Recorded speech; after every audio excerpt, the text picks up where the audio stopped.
que no es solo de los matrimonios. Este es un evento en el Día del Amor, ¿cierto? Pero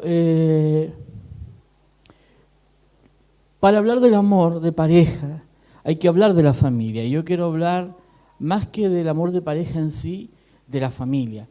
Yo sé que una familia bien constituida va a hacer que nos vaya bien en todo nuestro matrimonio y a nuestros hijos también. Entonces he puesto como título a este mensaje el árbol genealógico. El árbol genealógico. Más de algunos de nosotros hemos tratado de tener algún árbol genealógico, hemos tratado de averiguar un poquito de nuestra historia. Yo conozco hasta mis abuelos. De ahí para allá ya no conozco la historia. Yo no sé quién es mi bisabuelo, menos mi tatarabuelo, ni mi tatarabuela, no los conozco. Yo solo conozco la generación de mi abuelo, que fue un hombre de pueblo, como la cancioncita que dice, con medio peso compré una burra, y esa burra me dio un chanchito, y el chanchito me dio una vaca, o algo así. No me acuerdo cómo es la canción, pero fue un hombre emprendedor que comenzó con muy poco, vendiendo leche en la ciudad de Ovalle, y se transformó en un gran empresario que cuando él murió dejó una fortuna muy importante, la cual nosotros no tocamos, pero él fue muy bendecido. Tuve la oportunidad de estar en su casa, fue una gran bendición, tenía muchos fundos, su familia, que también es parte de mi familia, tiene muchos medios económicos, ciertos, importantes, y eso por el lado de mi padre. Por el lado de mi madre, solo recuerdo a mi abuelo. Tengo un recuerdo así muy borroso de un hombre largo, flaco, que me llevaba a recorrer en un camioncito de madera. Solo eso recuerdo así. No tengo más recuerdo de él, no me acuerdo de su voz, no recuerdo nada. Y menos conozco al papá de él. Esa es la historia que yo tengo. Ese es mi árbol genealógico. Y si usted hace un poquito de historia, quizás también no llegue más allá que eso. Quizás no logre recordar. No conozco un bisabuelo, un tatarabuelo, no lo sé. Hace un año atrás hubo una noticia en internet que me dejó pensando en un diario online que se llama El Nuevo Diario, y esto más o menos decía la historia. Dice así: se cuenta que cierta vez un hombre heredó un bosque que llevaba 400 años en posesión de su familia. La generación del hombre que lo heredó encontró que los árboles del bosque, que tenían alrededor de 180 años de sembrado, o sea, que no los sembró su padre ni su abuelo, es probablemente que fuera su bisabuelo o tatarabuelo quien los sembraba. Eran árboles frondosos, usufructuales, para madera preciosa y costosísima. Cierto día una cadena de televisión entrevistó a aquel hombre. Él contó que por costumbre, cada generación que heredaba este bosque debe tomar una decisión. Puede elegir talarlo o puede decidir usufructuarlo y dejarlo como herencia a la siguiente generación. Luego vamos a seguir leyendo esta historia.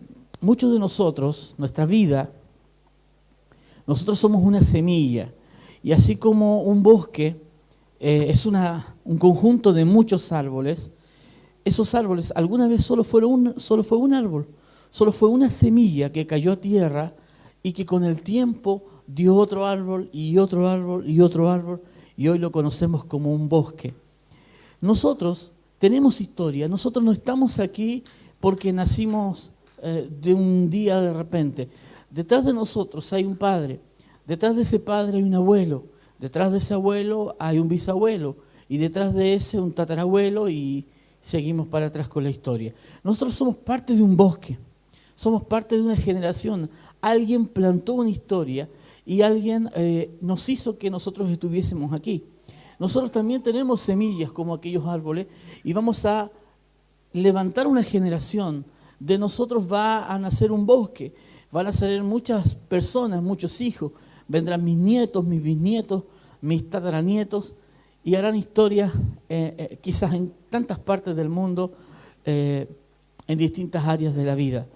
Nosotros somos como un bosque, que tenemos una historia. Ahora, esta historia me impresiona porque 400 años atrás, un tatarabuelo plantó una cantidad de árboles. Y cada vez que una generación moría, heredaba la cantidad de árboles muy caros, de madera costosísima, y esa generación, el nieto o el hijo que lo recibía, tenía que tomar una decisión: seguir con los árboles o venderlos de una vez por todas y hacerse rico, y hasta ahí nomás llegaba la herencia. Pero durante 4 generaciones, este hombre recibe, ya siendo la 4ª generación, esta herencia. Nosotros somos parte y nacemos en una familia donde alguien nos entregó a nosotros una herencia. Usted dirá: pastor, a mí no me han entregado ninguna herencia, físicamente no me dejaron millones ni nada por el estilo. Yo por eso partí contando que yo tenía un abuelo que tenía mucho dinero. Eso no significa que nos dejó dinero a nosotros. Hay muchas familias que vienen de familias pudientes, pero no por eso cambian su destino, no tienen nada que entregar, no estás en la herencia y es tu historia, así funciona. Pero yo no estoy hablando de eso esta tarde. Quiero hablar de esos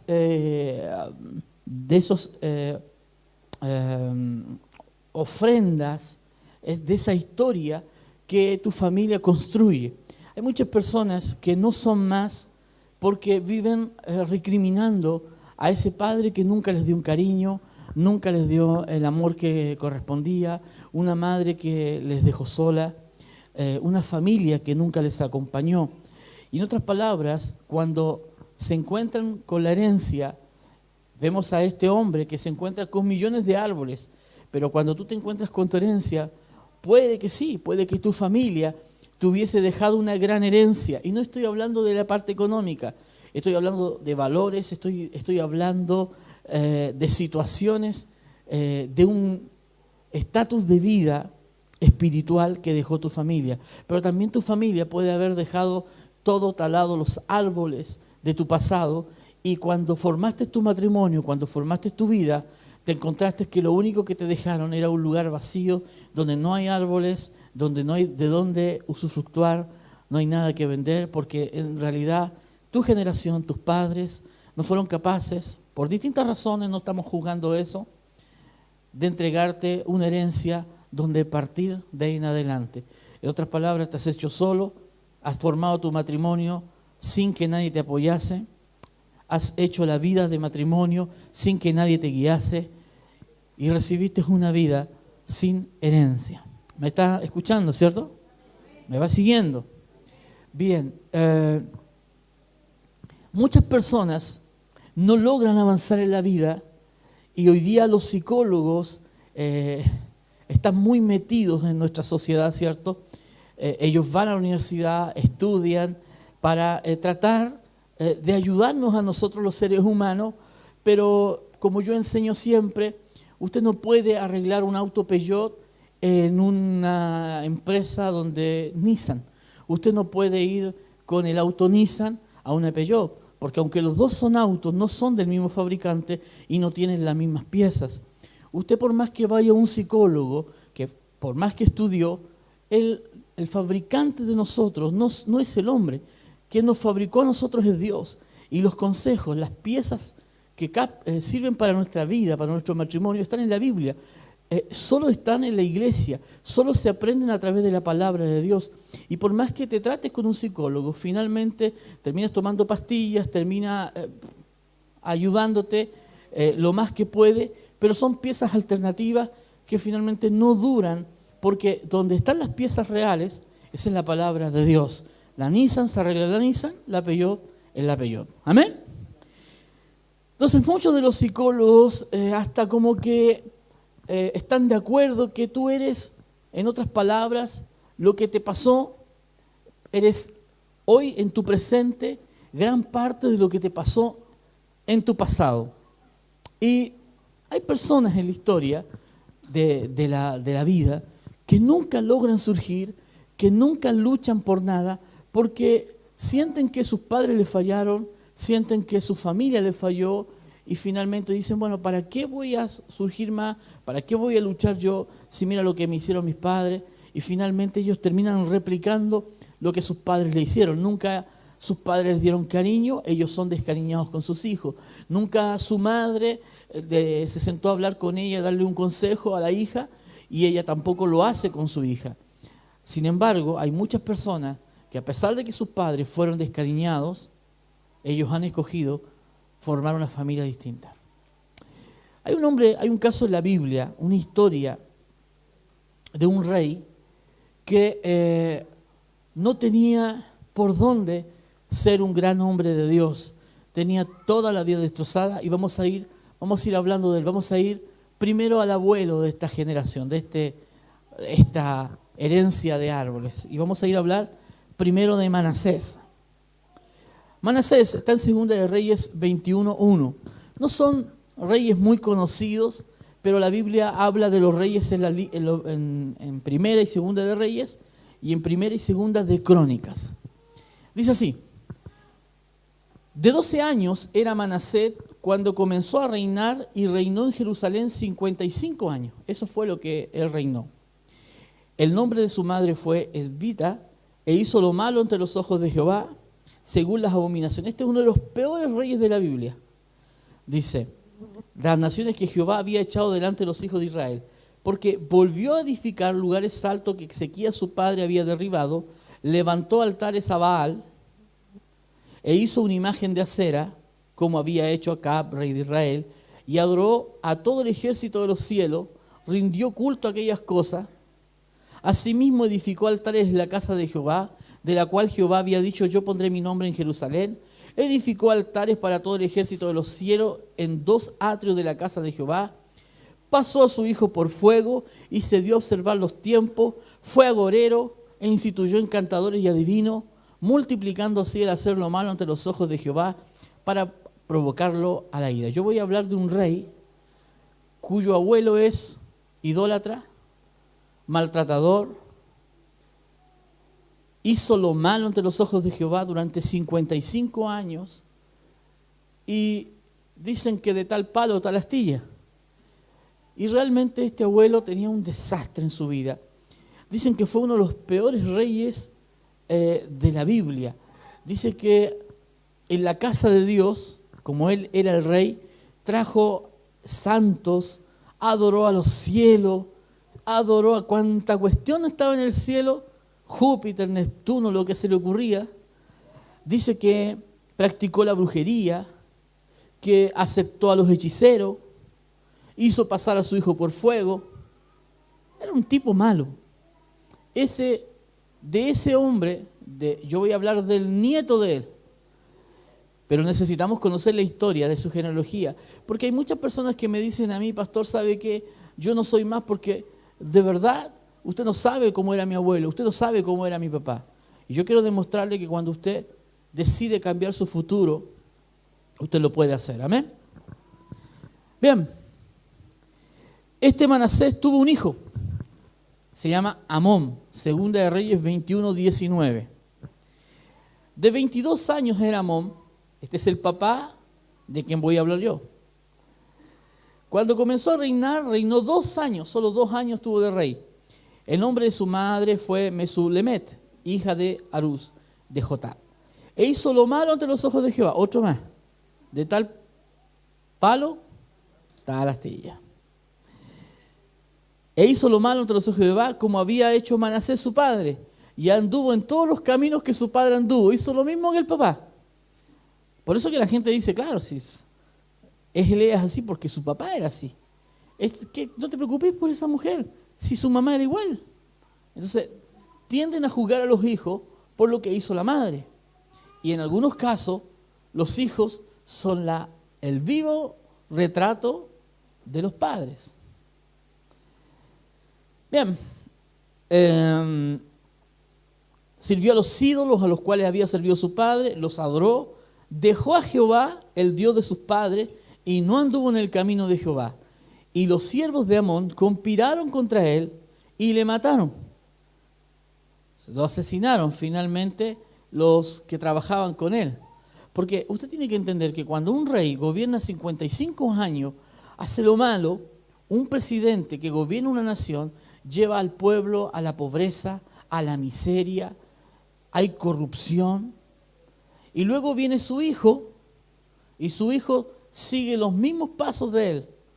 Entonces la gente dice, no, ¿hasta cuándo? O sea, aguantamos 55 años con este tipo, no vamos a aguantar con este muchacho. Y después de 2 años lo terminan asesinando. Dice así, y los siervos de Amón conspiraron contra él y mataron al rey en su casa. Entonces el pueblo de la tierra mató a todos los que habían conspirado contra el rey Amón y puso al pueblo de la tierra por rey en su lugar a Josías, su hijo. Diga conmigo, Josías. De él vamos a hablar. Ahora, este muchacho, del cual vamos a hablar, tiene un abuelo que es un desastre. Sinvergüenza, mentiroso, idólatra, hizo a su hijo pasar por el fuego, le gustaba la brujería, la hechicería, se leía las cartas. Su papá, su papito lindo, pechocho, hace exactamente lo mismo, solo que no dura 55 años, lo matan. Cuando él asume el reinado, vamos a hablar de Josías, dice así, 2 Reyes 22:1. Cuando Josías comenzó a reinar era de 8 años. Cuando su papito muere, porque lo asesina el pueblo, él solo tenía 8 años. Si usted le presenta esta historia a un psicólogo, le va a decir que este tipo no puede ser rey de una nación. Tiene un abuelo que es un desastre, tiene un padre que es un desastre, tiene una historia de asesinato en su familia, tiene un país que odia a su familia. Hablar de esa familia es solo hablar de odio porque han masacrado el país con su corrupción. Sin embargo, dice así, cuando Josías comenzó a reinar era de 8 años y reinó en Jerusalén 31 años. El nombre de su madre fue Jedida, hija de Adaía de Bocaz. Diga conmigo, e hizo lo recto ante los ojos de Jehová y anduvo en todo el camino de David su padre, sin apartarse a derecha ni izquierda. ¿Qué tiene que ver David? David no era su padre. Su padre es el fallecido Amón, hijo de Manasés. En realidad, si seguimos el árbol genealógico, más o menos el bisabuelo de Josías es el rey David. ¿Qué quiero enseñar con esto? ¿Qué quiero enseñar esta tarde a la familia? Que usted puede venir de la peor familia, que su familia puede ser un desastre, que el pasado no le acompaña, que el historial no le acompaña. Sin embargo, usted puede tener 8 años, usted puede comenzar de nuevo y escoger toda su historia de nuevo y escribir, reescribir la historia y escoger. La familia no se escoge, pero sí se escoge el ejemplo a quien yo quiero seguir. Yo no puedo elegir a mis papás son los que Dios me dio. Luis Jesús no puede escoger a su papá, yo soy su papá y Victoria es su mamá. Él no tiene elección, pero él puede escoger seguir mi ejemplo o seguir el ejemplo de otra persona que sea mejor que yo. Josías, 2 Reyes 22, ya lo leí. Dice así, tú no puedes elegir a nuestros padres. ¿Hay alguno de ustedes que pueda elegirlo? Ninguno. Tú no puedes elegir tu ADN. Tú eres parte del ADN de la mamá y del ADN del papá. Lo llevas en la sangre. Tienes la nariz respingada de tu madre. Tienes la papada del papá. Tienes la oreja chueca del abuelo. y caminas como, no sé, como el papá. Hay gente que incluso se parece hasta en la voz. Muchas veces mi hijo llama por teléfono a su abuela, ¿cierto? Y ella piensa que está hablando conmigo. Dice, no, si yo soy el Luis Jesús. Ah, te confundí con la voz. Muchas veces hay gente, bueno, mi hijo está más grande que yo, pero hay personas que por detrás, por lo menos, nos confunden. ¿Por qué? Porque caminamos iguales. Entonces, este es parte del ADN, esto ya no lo puedes escoger, está dentro de ti. La parte física, la cara, el rostro, el mismo pelo, las mañas, la forma de caminar, la mano en el bolsillo, todo eso, no te lo enseñan los papás, sino que es natural, está en el ADN. Pero sí puedes escoger a tus mentores, sí puedes escoger a una persona como un ejemplo a seguir. ¿Por qué? Porque si tu padre fue un desastre, y le hablo a muchas personas que nacieron en bosques realmente talados, en familias donde no había herencia, donde realmente cuando fueron a ver su herencia, en vez de que quedaran árboles de valor, no había nada, todo estaba vacío. Este hombre recibe una herencia y puede usufructuar de ella, pero hay gente que cuando se encontró que no tenía nada, padres irresponsables. Tenemos historias de personas que, porque Dios ha sido bueno, han formado su familia y han sido felices con su familia. Pero si conociéramos la historia de ellos, algunos de los que están en nuestra iglesia han sufrido de una forma impresionante, con padres que los abandonaron, con madres que nunca le dijeron una palabra de cariño, con bosques verdaderamente talados.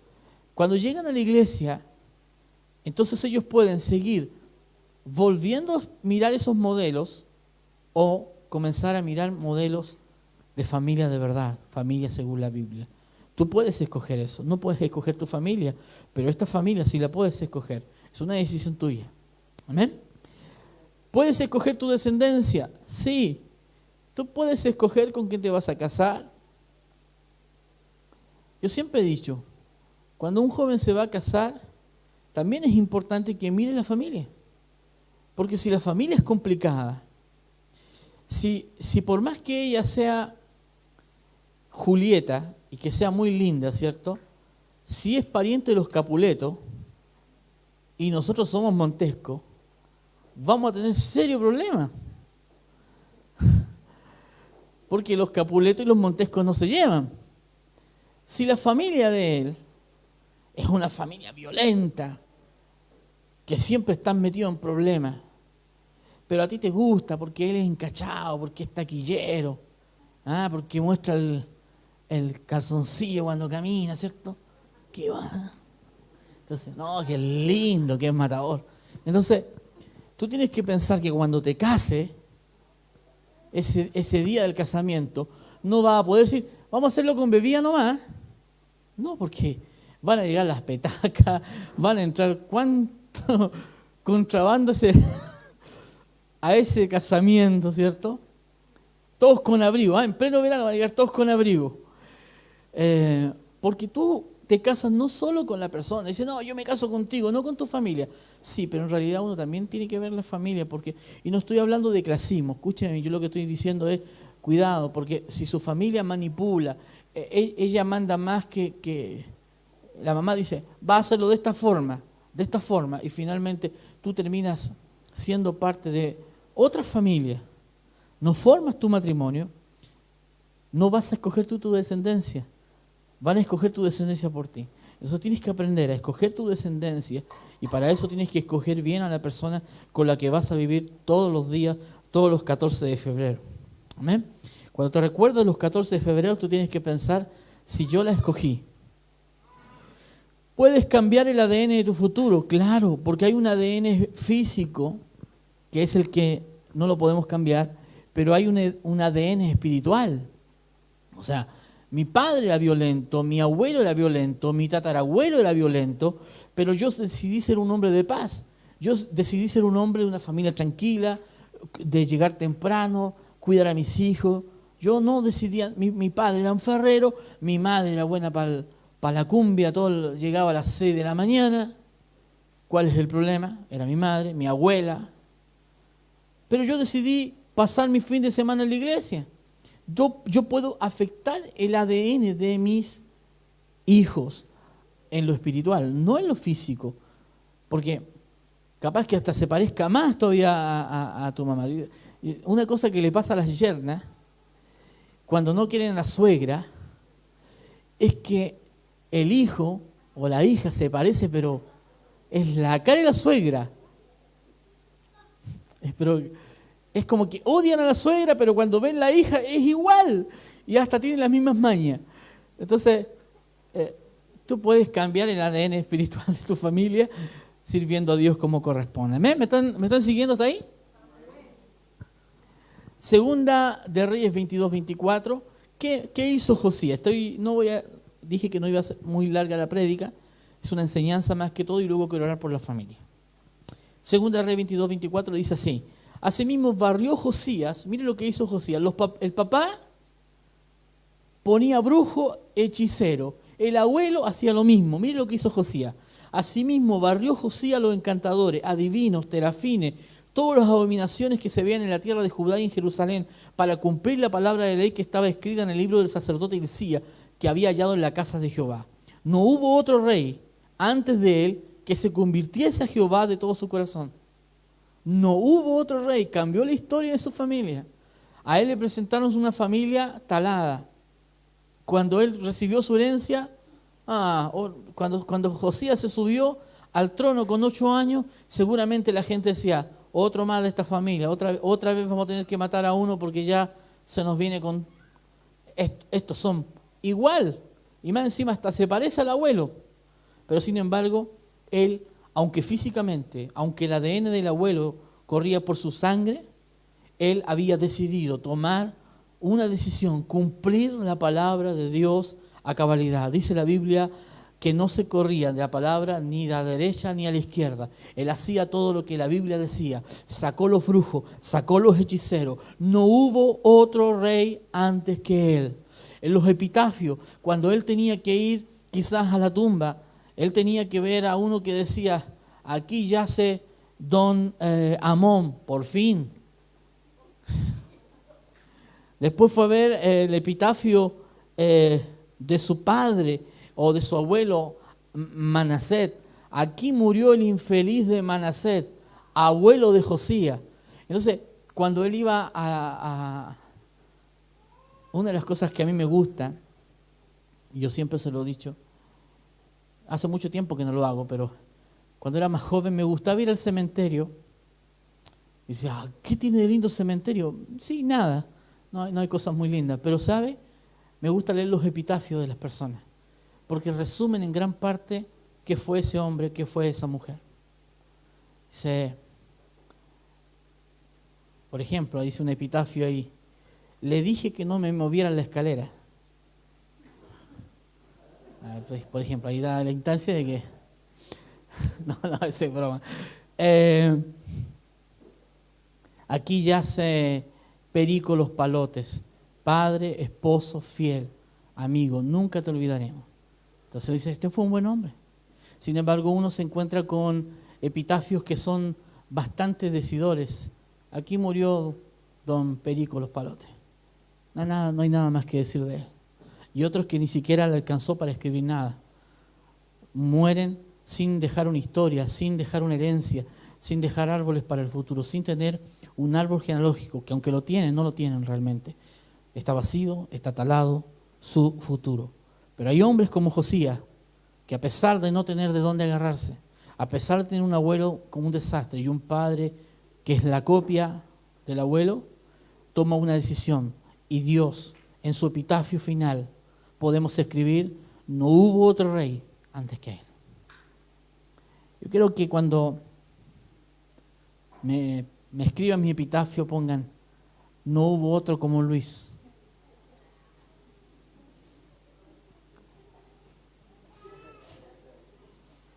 Único, grande, nuestro. No, ese cristal. que se convirtiese a Jehová de todo su corazón, de toda su alma, de toda su fuerza. Ni después de él nació otro igual. Qué hermoso epitafio. Qué lindo final para alguien que no tiene historia, que no tiene cómo construir su futuro. La Biblia nos enseña a nosotros, amados míos, a ver,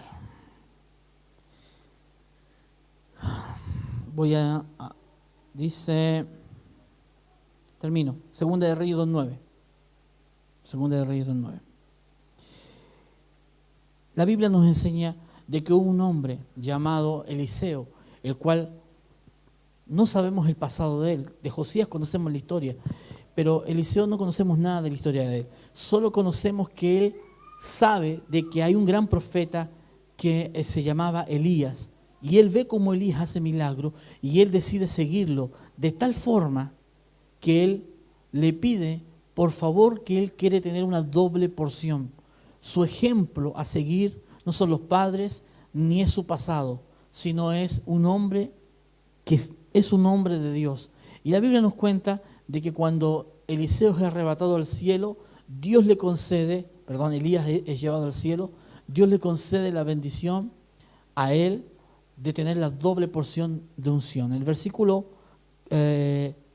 14 dice, y tomando el manto de Elías que se le había caído, golpeó las aguas y dijo, ¿dónde está Jehová, el Dios de Elías? Y así que hubo golpeado del mismo modo las aguas, se apartaron a uno y al otro lado y pasó Eliseo. Viendo los hijos de los profetas que estaban en Jericó al otro lado, dijeron, el espíritu de Elías reposó sobre Eliseo, y vinieron a decirle y se postraron delante de él. Un hombre que siguió a un hombre de Dios.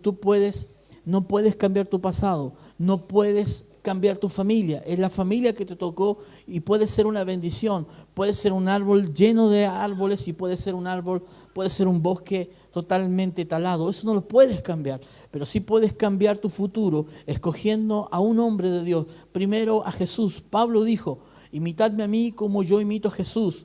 Pablo podía decir, imítenme a mí, yo soy Pablo, soy un hombre de carne y hueso, como yo imito a Jesús. Nuestro primer ejemplo en la Biblia, nuestra primera persona a seguir es Jesús. Luego, en la iglesia, tenemos los pastores, los líderes, hombres de Dios que por la fe, como ellos vencen, son dignos de imitar. Cuando usted encuentre un hombre de Dios que tiene fe, que lucha, que le va bien en la vida, haciendo bien las cosas, imítelo, le va a ir bien en la vida. Siga a ese hombre porque seguramente usted va a tener una doble porción. Amén. ¿Cómo termina la historia de esta noticia? Termina así. Está hablando el hombre entrevistado que recibió la fortuna. Algunos se sentirán orgullosos de sus bosques de origen, dice, ya que sus necesidades de estima y de reputación fueron suplidas. Sin embargo, otros se sienten heridos por las carencias afectivas, el rechazo, el dolor y los conflictos vividos. Hay algunas personas que recibirán un gran bosque lleno de bendiciones, tuvieron la bendición de nacer en una familia llena de cariño, llena de amor y llena de consejo, pero otros, lamentablemente, les tocó nacer en una familia carente de todo, carente de cariño, de amor, con mucho dolor, con muchas aflicciones en la vida. Cuando te concilias con tu pasado, evitas que te haga daño. Cuando tú reconoces que es tu pasado, evitas que te haga daño. Tu pasado es bueno por varias razones. Primero, porque ya pasó. Segundo, porque puedes contar una historia y eres un sobreviviente. Tercero, porque tienes un potencial para hacer cosas nuevas. Y cuarto, porque abres una página en blanco y escribes una historia a tu manera. Tú puedes escoger tu familia. Tú puedes tener 14 de febrero llenos de tristeza. 14 de febrero regalando flores, saliendo a comer, pero con matrimonios totalmente complicados. Pero tú puedes escoger un eterno 14 de febrero. No tiene por qué ser esta una fiesta tan especial. Claro que es bonito, el Día de los Enamorados. Pero ¿sabes qué? El Día de los Enamorados solo dura un día. El amor es eterno y dura hasta viejito. Y ese es el que tenemos que aprender a cuidar. Tú no te bases en lo que te pasó a un amigo, a tus padres. Tú puedes escribir tu futuro. Depende de ti. No puedes cambiar. Te llegó una herencia en tus manos. Tú eliges ahora. ¿Vendes todo lo que tienes? ¿O tú tomas la semilla y vuelves a plantar? Mira, ese hombre recibió una herencia de alguien que no conoce. Seguramente ni conoce a sus bisabuelos, 400 años atrás. No tuvo la oportunidad de ni siquiera estar con ellos, ni siquiera de hablar con ellos. Yo espero afectar a mi generación. Yo conocí a Cristo, mis padres no conocían al Señor. Yo no vengo de una familia evangélica, yo no nací en una cuna evangélica.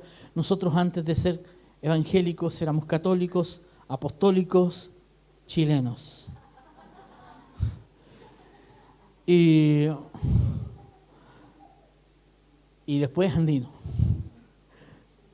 No puedo escoger mi pasado, eso fue, pero sí te aseguro que la generación a la cual yo estoy postulando, lo que yo estoy sembrando, mis familias, porque yo soy un bosque, soy una semilla, mis hijos me darán nietos, mis nietos me darán bisnietos, y seguramente, y espero conocer hasta los bisnietos y tataranietos, pero quién sabe, me voy antes de esta tierra, Cristo viene y no alcanzo ni siquiera a conocer los nietos. No importa. Lo importante es que aunque yo no los conozca, en 400 años más, estoy seguro que mi bosque será frondoso, porque yo escogí servir a Dios y hacer lo bueno ante los ojos de Jehová. Estoy seguro que en 400 años más, mi tataranieto no va a recibir un bosque talado, sino un bosque lleno de árboles, lleno de bendiciones, porque decidimos sembrar nuestra vida a los pies de Jesucristo. Cámbiale la vida a sus hijos, cámbiale la vida a sus nietos y a sus bisnietos. ¿Cómo? Sirviendo a Dios. Quiero orar por usted, quiero orar por su familia, quiero orar por 400 años de historia que se le vienen. No lo sé, Cristo viene mañana, se acabó la historia. Pero quién sabe, en 400 años más, hay un Encito chico, el Tatara Enzo, y es un gran hombre de Dios, predica la palabra de Dios.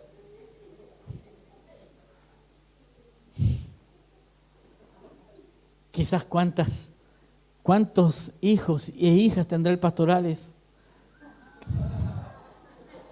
Quizás las hijas, Dios las bendiga como la bendición que tiene Él, de hartos hijos. Y se va a llenar de nietos. En 400 años, ¿cómo va a ser su bosque? No lo sé, pero yo quiero orar para que cualquier situación que hoy está atacando su vida, todo su pasado no le puede afectar su futuro. Ya pasó. Ven para acá, Camila. Yo te he enseñado esto, se lo enseño a la iglesia siempre. Pon la mano ahí. Esto se lo enseñé hace unos días atrás al hermano Seba. Le dije, pone la mano. Y el hermano Seba estaba así. Y dice, claro que el Seba no alcanzó a correr la mano. Y le pegué. Y el Seba me quedó mirando y dijo, pastor, ¿por qué me pegó? Poné la mano de nuevo. Y volvió a correr. Y ahí el Seba dijo, corrió la mano como lo hizo la hermana. Ya la había pegado ya alguna vez. Entonces yo le digo esto al Seba. Seba, una vez te pueden hacer daño, pero la segunda tienes que aprender a correr la mano. Una vez te hicieron daño en tu pasado. Una vez tu familia equivocó el camino, te dijo cosas que no te debía haber dicho. Pero si te dejas que otra vez te golpeen en la misma área, es porque ya no has corrido la mano tú. Aprende a correr la mano, no te dejes que te hagan daño. No escuches a la gente que te maltrata, no escuches a la gente que te quiere hacer daño. Corre la mano, sácala. No tienes por qué hacerte daño, no tienes por qué juntarte con la gente que te trata mal. No es necesario. Póngase en pie, voy a orar por usted. Ya que no quiero que se enfríen las empanaditas que tenemos preparado para usted y queremos disfrutar con usted. Cierre sus ojitos. Padre, gracias, Padre, por permitirme predicar para estas familias. Yo sé que aquí hay un bosque grande, Señor. De nosotros depende, Señor, cambiar la historia de nuestra nación. De nosotros pueden salir hijos contumaces, llenos de ira, violentos, alejados de Dios, si nosotros dejamos la mano de Dios. Y aunque el camino de Dios es difícil, y aunque el camino de Dios es duro y es de valiente, aquí estamos, Señor. Hemos escogido como Josías. No estamos hablando de nuestro pasado porque ya sucedió, ya pasó. Pero sí podemos cambiar nuestro futuro, Señor. Ayúdanos, Señor, porque yo quiero ver a mis nietos sirviendo a Cristo. Yo sé que algún día cuando peine canas, Señor, veré a mi generación a mis nietos, cantando, alabando, predicando. De una u otra forma estarán en el reino del Señor. Sé que será como un árbol plantado, dice la Biblia, cuyo fruto florece. Amado mío, yo te pido que esta iglesia, oro por su futuro, Señor. Oro por su generación. Oro por su ADN, Señor. Hay un ADN que no podemos cambiar, pero oro por el ADN espiritual. Cada vez que pones a Dios en primer lugar, estás afectando a tus hijos. Oh, Rababsheira, que cada vez que vienes a la iglesia y pones a Dios en primer lugar, estás afectando a tus hijos. No se trata de venir cuando tengas ganas. Se trata de venir cuando las cosas se pongan cuesta arriba. Oh, Señor, gracias por nuestra familia. Ayúdanos a ser felices nosotros como matrimonio, Señor, para que nuestros hijos vean eso y tengan matrimonios felices, tengan familias felices, bien formadas, Señor. Oh, Padre, ayúdanos a ser un ejemplo para ellos. Ayúdanos a ser como Josías, a no apartarnos ni a derecha ni a izquierda de tu palabra, Señor. No podemos escoger nuestros padres, ya están, pero sí podemos escoger hoy día un nuevo ejemplo. Tú eres nuestro camino, Jesús. Tú eres nuestra verdad. Tú eres nuestra vida. Tú eres nuestro Padre, Señor. Ayúdanos a caminar en tu verdad. Enséñanos tu palabra para afectar el futuro de nuestra vida, Señor. Gracias, Jesús. Oh, gracias, Señor.